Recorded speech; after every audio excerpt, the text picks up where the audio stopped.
வணக்கம். நான் நாகப்பட்டினம் மாவட்ட பிற்படுத்தப்பட்டோர் மற்றும் சிறுபான்மையினர் நல அலுவலர். நாகப்பட்டினம் மாவட்ட பிற்படுத்தப்பட்டோர் மற்றும் சிறுபான்மையினர் நலத்துறை சார்பாக பல்வேறு திட்டங்கள் நடைமுறைப்படுத்தப்பட்டு வருகின்றன. இவற்றில் குறிப்பாக பொதுமக்கள், பிற்படுத்தப்பட்டோர் மற்றும் சிறுபான்மையினர் பிரிவினை சார்ந்த பொதுமக்கள் மற்றும் பொருளாதாரத்தில் பின்தங்கிய மக்கள் பயன்பெறும் வகையில் செயல்படுத்தப்பட்டு வரும் திட்டங்கள் 2. அவற்றில் பிற்படுத்தப்பட்டோர், மிகவும் பிற்படுத்தப்பட்டோர் மற்றும் சீர்மரபினருக்கான திட்டங்கள் தமிழ்நாடு பிற்படுத்தப்பட்டோர் பொருளாதார மேம்பாட்டு கழகத்தின் மூலமாக வழங்கப்படுகின்ற கடன் தொகைகள் 3 திட்டங்களாக வழங்கப்படுகின்றன.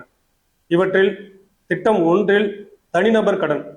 தனிநபர் கடன் இதன் வழி சிறு வணிகம், வர்த்தகம் மற்றும் கைவினை பொருட்கள் உற்பத்தி, மரபு சார்ந்த தொழில்களை செய்வதற்காக வழங்கப்படுகின்ற கடன் உதவி திட்டம்.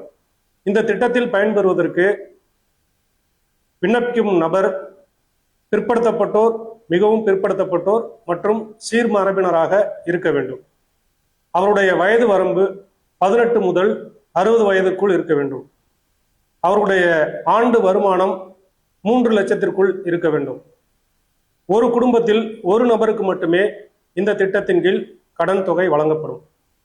இத்திட்டத்தின் கீழும் கடன் உதவித்தொகை பெற விரும்புவர்கள் நாகப்பட்டினம் மாவட்டத்தில் உள்ள மாவட்ட பிற்படுத்தப்பட்டோர் நல அலுவலகம் அல்லது இணைப்பதிவாளர் கூட்டுறவு சங்கங்கள் அலுவலகம் அல்லது மாவட்டத்தில் உள்ள ஏதேனும் ஒரு மத்திய கூட்டுறவு வங்கி கிளை அல்லது தொடக்க வேளாண்மை கூட்டுறவு வங்கி, இவற்றில் எங்கு வேண்டுமானாலும் தங்களுடைய விண்ணப்பத்தினை சமர்ப்பிக்கலாம்.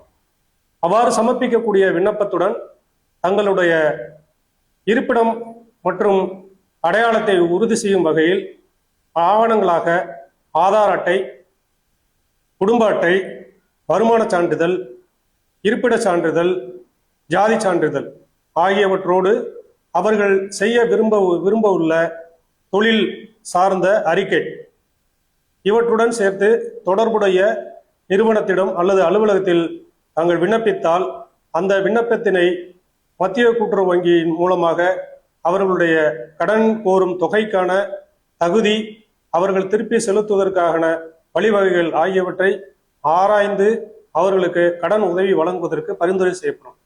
அவ்வாறு வழங்கப்படுகின்ற பரிந்துரை விண்ணப்பங்களை மாவட்ட அளவில் கூர்தாய்வு குழுவின் மூலம் ஆய்வு செய்து மாநில அளவில் உள்ள தமிழ்நாடு பிற்படுத்தப்பட்டோர் பொருளாதார மேம்பாட்டு கழகத்திற்கு கூராய்வு விண்ணப்பங்கள் அனுப்பி வைக்கப்படும்.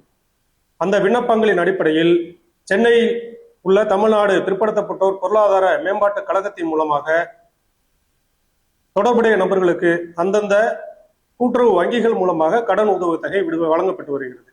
இது திட்டம் 1, தனிநபர் கடன்.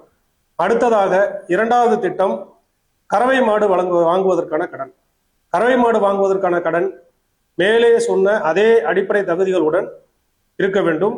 அவர்கள் கூட்டுறவு பால் உற்பத்தியாளர் கூட்டுறவு சங்கத்தில் உறுப்பினராக இருக்கும் பட்சத்தில் அவர்களுடைய விண்ணப்பங்கள் பரிசீலனை செய்யப்பட்டு அவர்களுக்கு 1 அல்லது 2 கறவை மாடுகள் வாங்குவதற்கு 60,000 முதல் 1,20,000 வரை கடன் உதவித்தொகை வழங்குவதற்கு பரிந்துரை செய்யப்படுகின்றது.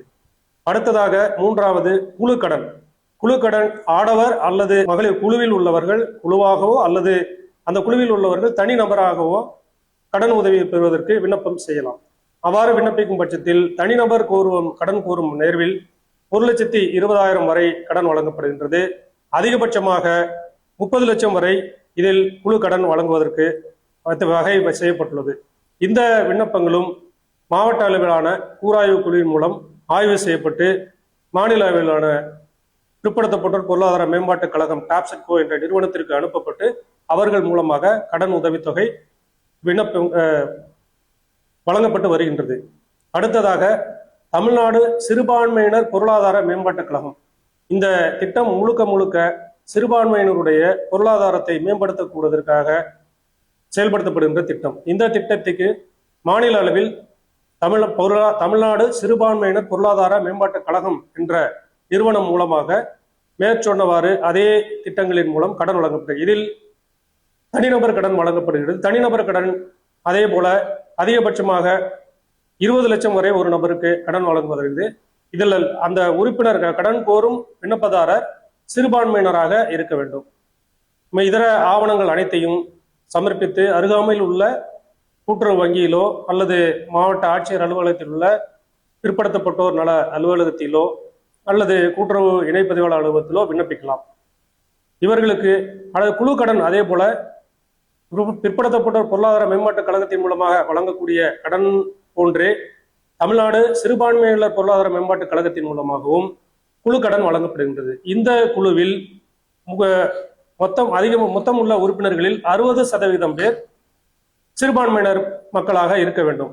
இந்த அடிப்படையில் அவர்கள் செய்யக்கூடிய தொழில் சார்ந்த அறிக்கையுடன் விண்ணப்பம் செய்யும் பட்சத்தில் அவர்களுடைய திரும்பி செலுத்தக்கூடிய திறன் மற்றும் அவர்களுக்கு கடன் வழங்குவதற்கான தகுதிகள் அனைத்தையும் ஆராய்ந்து மாவட்ட அளவிலான கூராய்வு குழுவின் மூலமாக பரிசீலனை செய்யப்பட்டு மாநில அளவில் தமிழ்நாடு சிறுபான்மையினர் பொருளாதார மேம்பாட்டு கழகத்திற்கு அனுப்பப்பட்டு அதன் மூலமாக கடன்கள் வழங்கப்பட்டு வருகின்றன. இந்த திட்டங்களின் மூலமாக நடப்பு 2025-26 ஆண்டில் நாகப்பட்டினம் மாவட்டத்திற்கு தமிழ்நாடு பிற்படுத்தப்பட்டோர் பொருளாதார மேம்பாட்டு கழகத்திற்கு மூலமாக இலக்கு 3 கோடி ரூபாய் இலக்கு நிர்ணயம் செய்யப்பட்டு இதுவரை 2,56 லட்சம் ரூபாய் கடன் வழங்குவதற்கு பரிந்துரை செய்யப்பட்டு பரிசீலனையில் உள்ளது. அதே போன்று தமிழ்நாடு சிறுபான்மையினர் பொருளாதார மேம்பாட்டு கழகத்தின் மூலமாக 1,60 லட்சம் ரூபாய் இலக்கு நிர்ணயம் செய்யப்பட்டு நம்முடைய நாகப்பட்டினம் மாவட்டத்தில் இதுவரை 1,73 லட்சம் ரூபாய்க்கு முன்மொழிவுகள் தமிழ்நாடு சிறுபான்மையினர் பொருளாதார மேம்பாட்டு கழகத்திற்கு அனுப்பப்பட்டு அது கடன் வழங்கும் நடவடிக்கையில் உள்ளது. எனவே பொதுமக்கள் இந்த கடன் திட்டங்களை முழுமையாக பயன்படுத்திக் கொள்ளுமாறும் இந்த கடன் திட்டங்களில் குறைந்தபட்ச வட்டி விகிதத்தில் கடன் வழங்கப்பட்டு வருகிறது. இந்த திட்டத்தில் கடன் கோரி விண்ணப்பம் செய்யும் விண்ணப்பதாரருடைய பங்கு தொகையாக 5% அவர்களுடைய பங்கு தொகையாக செலுத்தப்பட வேண்டிய நிலை உள்ளது. எனவே இந்த திட்டங்களை பொதுமக்கள் முழுமையாக பயன்படுத்திக் கொள்ளுமாறு அன்புடன் கேட்டுக்கொள்கிறேன். வணக்கம்.